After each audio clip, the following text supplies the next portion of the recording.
Major funding for these broadcasts has been provided by grants from Bank of America, Merrill Lynch, and Perfect Building Maintenance, New York Community Bank, All Nation Renovation, Kilroy Architectural Windows, New York's Window Company, Greenberg Traurig, LLP. Additional funding has been provided by grants from AVR Realty Company, LLC, Beechwood Organization, Briarwood Organization, Capital One Bank, C.B. Richard Ellis, Cushman & Wakefield, the Dime Savings Bank of Williamsburg, Hal Fettner, Durst Fettner Residential, Stephen Napolitano, First American Title Insurance Company, Friedman, LLP, Gemini Real Estate Advisors, LLC, Genova, Burns and Gian Tomasi, Grubb and Ellis, Investors Savings Bank, Jack Jaffa and Associates Real Estate Consultants, James D. Kuhn Real Estate Institute at Syracuse University, Madison Realty Capital, Markham LLP, Marcus Millichap Real Estate Investment Services, Margolin Weiner and Evans LLP, Massey Knackle Realty Services, M&T Bank, Meridian Capital Group, Moynihan Group, Newmark Knight Frank, Orphanides and Associates, Sterling and Sterling, Urban American, the Wickoff Group.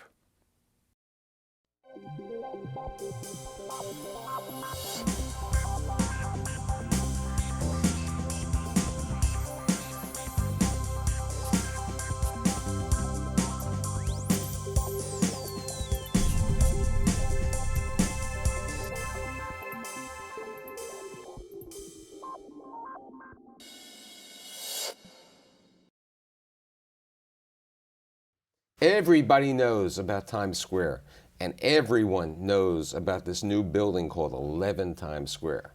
This 1.1 million square foot, 40-story building is opening next year. This is a building that people said we needed for New York City. So today, I brought together the people involved with the building at 11 Times Square. My guests today include Stephen J. Pizicki, the chairman and CEO of SJP Properties, Ron Cernow, the co-chair of the real estate department at the law firm of Proskauer, William Anderson, the principal at Prudential Real Estate Investors, and last but not least, Michael Gagan, vice chairman at C.B. Richard Ellis.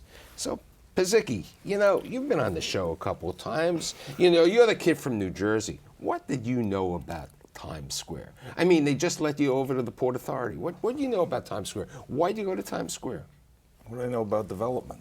That I agree too, but that's beside the point. After developing 20 million feet over the past 25 plus years, we always, we always concentrated in a territory that was a tri-state area.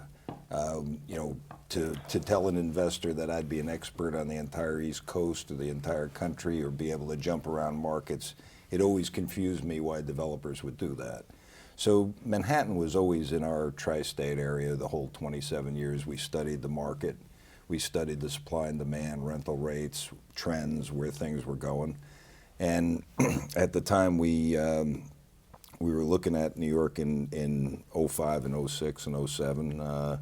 Clearly, this site was a major site and a site that you could put a substantial floor plate building on, which was important to me to be able to have a variation of size floor plates to be able to do a spec building and meet that market.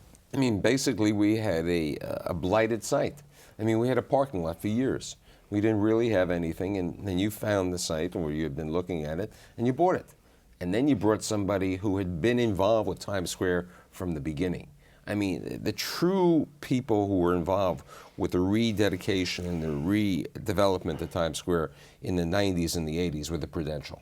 I mean, you had made the commitment. So you had been there from the beginning, then we had the recession, we had a different market, and now Prudential comes back because you had been doing a lot of business with Steve Pizicki. Yes. How did Prudential look at the site? Well, we've been a fan of Midtown Manhattan for years. Michael, been an investor for decades and decades and owned property on Park Avenue and other parts of the city. Always felt very positive about Midtown. Prudential Real Estate Investors is a global organization. We own properties in Japan, Tokyo, Paris, London. There are not very many Midtown Manhattans around the world. So given our previous history and our comfort and our previous ownership and our faith in Steve and his organization, it seemed like the right thing to do at the time. So here's the situation that we have the developer, we have the an equity player, Correct, yeah. and then we build the building. Fortunately, you also had the other partner. I don't have enough room on my set to have everyone here, but you had the bank. And as you and I know, because we're a little older than some of these guys, there was a bank called Mid-Atlantic. It was a bank that you really were friends with, and you went to them after you went with this as a developer on a spec building.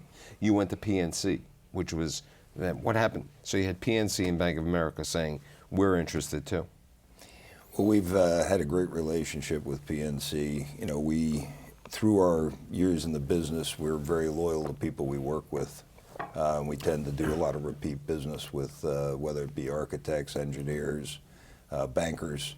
So I hope you feel that same way about attorneys, Attorneys. Okay, yes. Attorney needs, Yes. and brokers also. Yes, no, there's no doubt we do a lot of repeat business, as Bill will tell you. But clearly, we felt very good about that group of banks.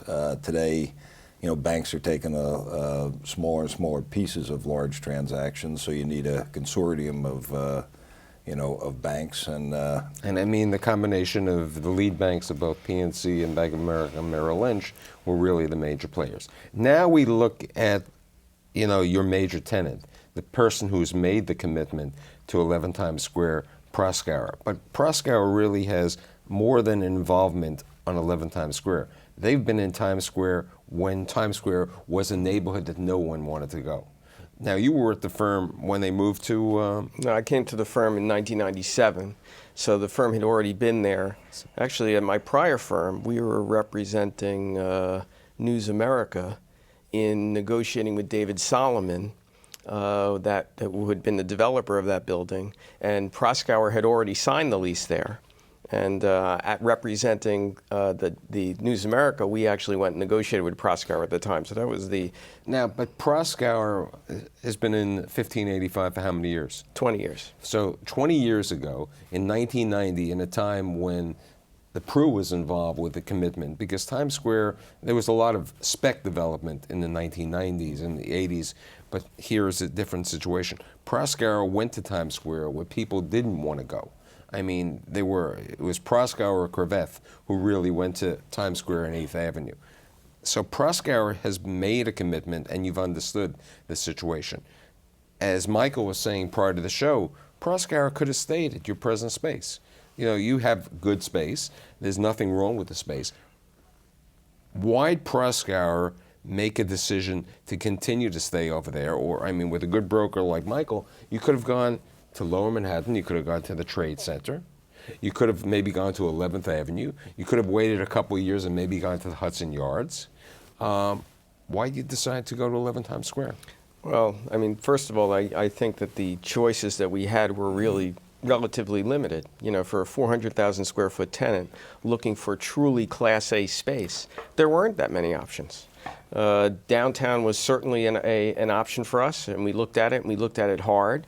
But at the end of the day, I think that we just because of our long-time commitment to Midtown, it was going to be hard to get 200 partners to agree to move downtown. As far as Times Square is concerned, we are very comfortable there. After all these years, I think we all like the crowds. We like the idea that you walk outside and you feel like you're in the middle of New York every day. It's something that we're used to, and we welcome the prospect of staying there and staying in that environment. Let's talk about Proskauer, other people looking in the area of 11 Times Square. I mean, you're right at the corner of 42nd Street and 8th Avenue, between 41st and 42nd Street. You're directly across the street from the Port Authority. You have all the trains over there. You have everything over there. Then you're not too far away from, Penn Station. You have the opportunities, and you're not too far from Grand Central. So you have all those conveniences. So who are the tenants who are looking, besides Proskauer today, for space like 11 Times Square? Well, now virtually every major tenant looks at that area. It's a vibrant community. As we've talked about the hotels that have come online recently, the Intercontinental. We talk about the restaurants in that area. It is clearly, it's a 24/7 environment. It is, but now, unlike in 1991 when Proskauer made the decision, maybe for new development at that time to go to 1585, they made it for the same reasons this time. Now, an opportunity for new development, but into a community that has a very prestigious list of tenants, from Viacom and Condé Nast to the New York Times to Bank of America, Morgan Stanley. It goes on and on. So it's a much easier decision today than the decision that Proskauer made back in 1585 or in 1991. But I think it was a lot of the same. It was a pursuit of a lot of the same attributes: new development, vibrant community, and they had the foresight then, and they don't need the foresight now. That the community is probably one of the top communities within the Manhattan marketplace today.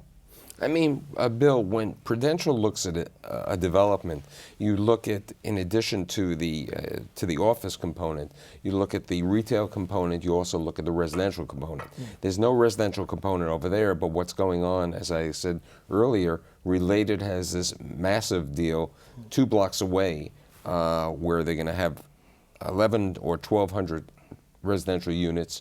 20%, there's an affordable component, there's a condo component, there's a limited service hotel called the Pod Hotel, there's theaters. So, I mean, that must have given Prudential an additional feeling of why they should have gone there. Yeah, I think the growth and what you've seen, the activity really kind of beginning with the New York Times building from a commercial perspective, and then the residential activity that's continued north up 8th Avenue and then on over to 11th Avenue.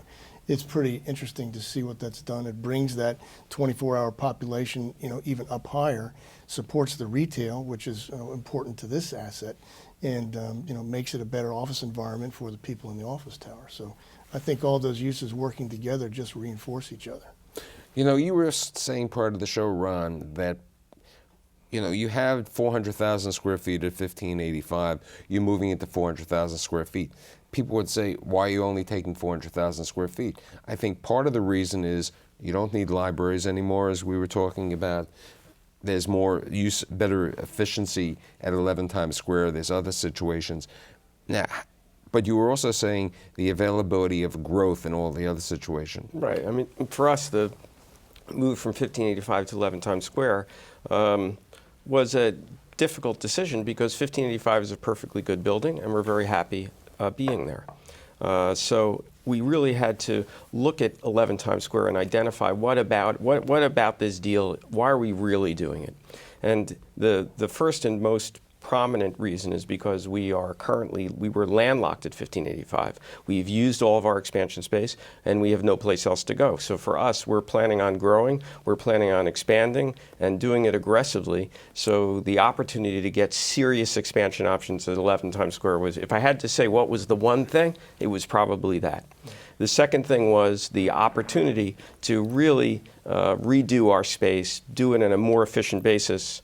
1585, it's a great building, but it's 20 years old, and our space is 20 years old. We now had this golden opportunity to go to brand new space, design it a lot more efficiently, do it in a more modern way, increase the density, the number of lawyers that were able to fit into the space. So for us, when we put that together with the expansion options, the expansion possibilities, those were the 2 major selling points. With the exception of who the landlord was, it's a great building. Now. But at least, but at least we knew that Prudential was there, and we knew this.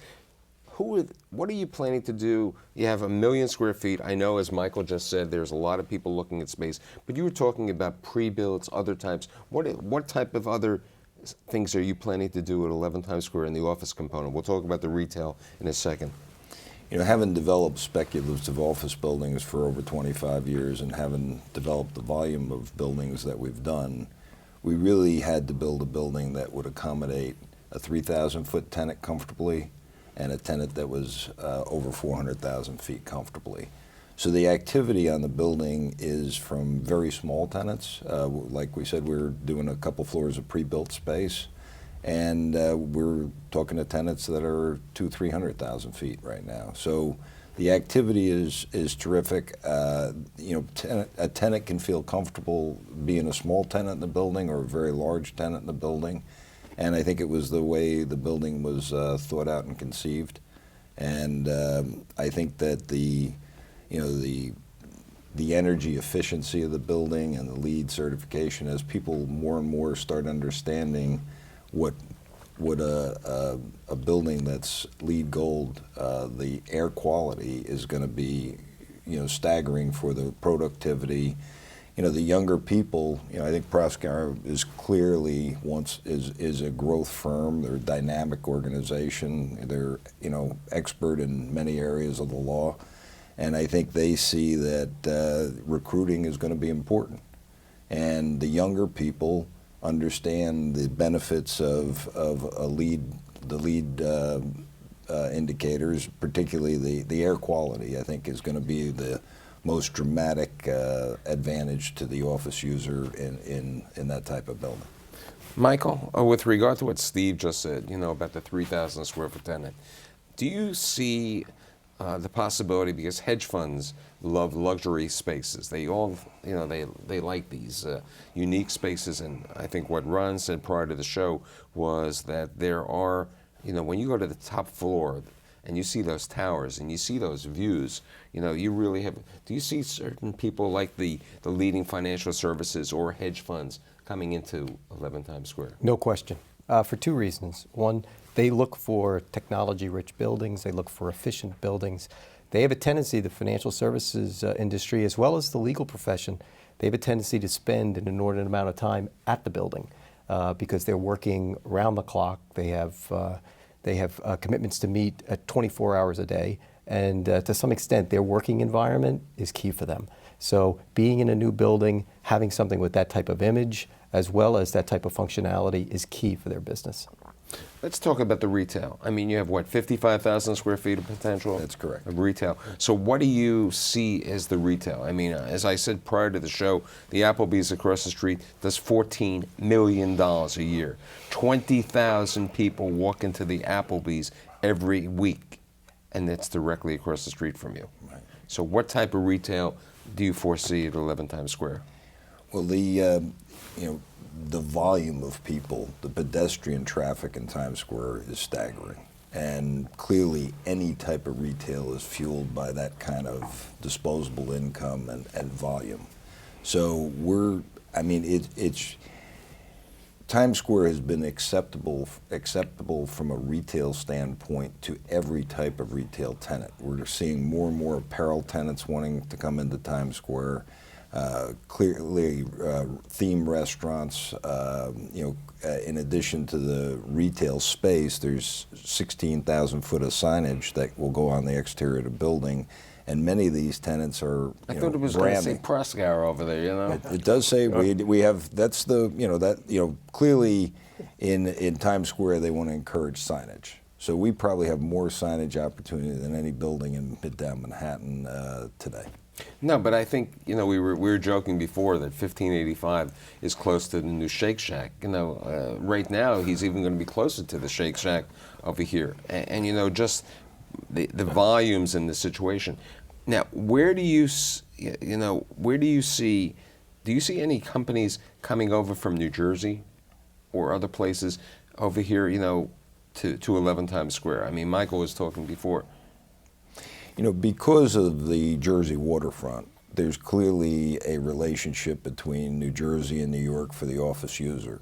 And I think it's a positive thing because a lot of the back office and support office is on the waterfront, and there needs to be a link, you know, and clearly there's great transportation with the ferries and the path and the trains to go back and forth. So we're seeing tenants from New Jersey coming to New York. Many of the law firms have opened up at least, you know, starting offices, which you probably see. And you know, the businesses do ebb and flow back and forth from the waterfront to New York, to Manhattan, particularly with the West Side being so convenient with the, you know, Moynihan Station about to open, you know, the Port Authority renovating the Port Authority building. So the transportation hubs are critical. All of the subway lines are on 8th Avenue, and it makes it just easy to get around New York. Do you see, you know, you have Ernst & Young in Times Square. Do you see any of the other accounting firms perhaps looking at an 11 Times Square as a possible head? I mean, not because the big four could be there, and there are a lot of regional firms. I mean, it's a perfect lead-in with Proskauer of being partners in this type of building over there. Yeah, I mean, absolutely. They, as we said, for the service industry, both from a recruitment standpoint as well as from just an overall satisfaction with their working environment, it's a perfect place to locate. You know, we're going to be looking over the course of the next couple weeks over the Deloitte decision, and that tells us that they may very well stay downtown. But there are a host of other service firms and accounting firms that will be... But you know, you bring up a good point. Deloitte right now has a small office, you know, at 1633. Yes. And they are downtown. Yep. And, you know, Ron brought up the fact before 200 partners, they weren't sure that they wanted to relocate to downtown. I mean, downtown is fine, but, you know, it's still, as one would say, a couple of years before all of the construction is completed, and there's a different situation. Yes. I could see a Deloitte or other firms saying, hey, I can move in. I'm ready over here. No question. You know, to some extent, the migration between Midtown and downtown hasn't been so great, and that's because firms have a tendency, commutation patterns are built, and people that are comfortable downtown normally stay downtown, and similarly in Midtown. But you're right, this is a very unique environment, and I think the Midtown market poses certainly something that's very attractive, and the Times Square area in particular. And as I said earlier, there's nothing like new construction. Bill, quick question. Since Prue was involved in the 80s and 90s in Times Square, how difficult was it for them to get committed to go back to go with Steve in 2005? You know, Michael, it wasn't really that difficult because, as I said, we've been in Manhattan for years, both downtown and Midtown, so we understand the markets well. We owned 3 buildings at the time in Midtown. You know, I'm on the Grand Central Partnership Board, so I've been involved in Midtown for years and years. So we studied the site. We liked the site. And, you know, New York Times building's there. Obviously, we talked about all the accessibility. You've got the Port Authority across the street and the general activity that goes up and down and the traffic that's on 42nd Street. So it was really, one had to just study the financial models, be sure we're comfortable with what the rent projections were, and the site itself was not really a difficult issue for us. Ron, your employees, how do, you know, 1585 is one section of Times Square, and this is 11 Times Square. I mean, I think there's more accessibility in a number of things at 11 Times Square. How is the perception? I mean, the fact that, like Steve said, younger people like green buildings and other, I mean, is that helping? I mean, yeah, I mean, you know, and also moving new, you know, having a new facility, having great new views. We've started to bring our employees through the building, and, you know, everybody walks into this building. That's frankly the biggest selling point. It's very easy to kind of look at the building in the abstract and say, you know, it's near Port Authority, it's on 8th Avenue, it's not quite where we are. You got to go to the building. And once you go to the building and you walk into the lobby on 41st Street, it's really just an awesome, breathtaking building. And you were discussing the retail before. You know, the retail component to a lot of lawyers, and everybody says to themselves, do we want to be in that environment? And the fact is that when you walk in on 41st Street, right across the street from the New York Times building, it doesn't feel like you're on 42nd Street at all. I mean, the building is really designed to create a real distinction between those two aspects of the building. So for us, you know, everybody I think is really looking forward to it. People, you know, I've been sure to watch their faces when we take them through, and it's really something. I really get it. When do you think you'll be in there physically in the building? We'll be there January 15th. It's very soon. I think Steve, I think that was kind of an interesting decision. When you took over the project from Milstein and you looked at the plans, you and your team, including us, we went through this building and we looked at the core, we looked at the initial entrance on 42nd Street, had that same comment about was it right to mix the office and the retail users. You all decided to make the decision to put it on 41st Street, which I think really was a very, very, very important decision and very good decision. Yeah, we studied Times Square extensively. We walked through every building there, the new buildings and any building that had, the Midtown Manhattan is a treasure trove of architecture. So for us, we walked every building in Midtown that made sense, that we wanted to incorporate some aspect of. But clearly, it's a little confusing an office user doesn't want to walk by the entrance to his office building and not notice it. And the retail, we wrapped the retail on 8th over to 42nd Street where it belonged. We brought the lobby on 41st, created a corporate corridor. 41st Street's a great street for black car waiting, which is something that, a lot of the firms in the bow tie area have difficulty getting access to. Besides the subway entrances are in the building. So I think that just from a planning standpoint, we saw that the lobbies were a little small, for accommodating the kind of traffic that goes through a 1 million+ square foot building. We have a large 6,000 foot lobby. Our messenger center and loading areas are oversized to not commingle people and freight or supplies coming into the building. So it really creates a nice concierge feeling for the arrival of a guest and the population in the building. And since I've been at 11 Times Square, and I've been to the entrance on 41st Street, does make a difference because you don't feel that you're on 42nd Street, and I think that's an important situation. I think the combination of the location, the way it was created, the availability, and the team really has made this a totally unique deal. And even though you're the kid from New Jersey, sometimes, but you had learned already. You had gone to the Platinum. You had built the residential building not too far away. So you knew what Times Square was like. The Platinum's been very successful for us. It's 220 units. We have about 9 units left, and it was very successful. Prue is also a partner there, as they are a partner in 45 Park.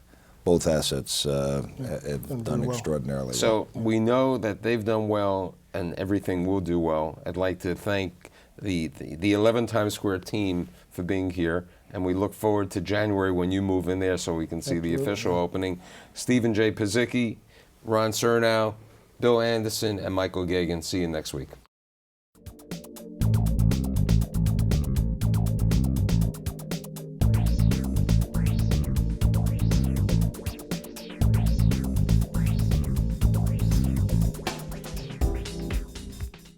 Major funding for these broadcasts has been provided by grants from Bank of America, Merrill Lynch, and Perfect Building Maintenance, New York Community Bank, All Nation Renovation, Kilroy Architectural Windows, New York's Window Company, Greenberg Traurig, LLP.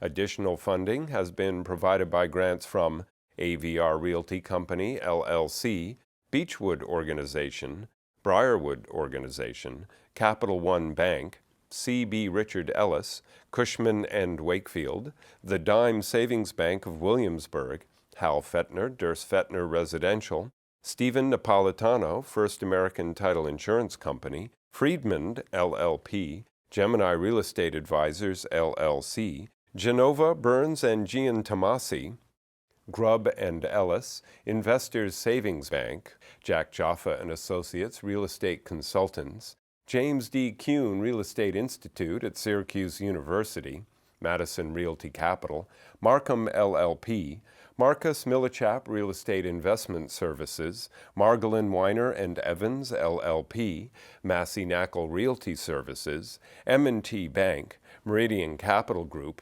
Moynihan Group, Newmark Knight Frank, Orphanides and Associates, Sterling and Sterling, Urban American, the Wickoff Group.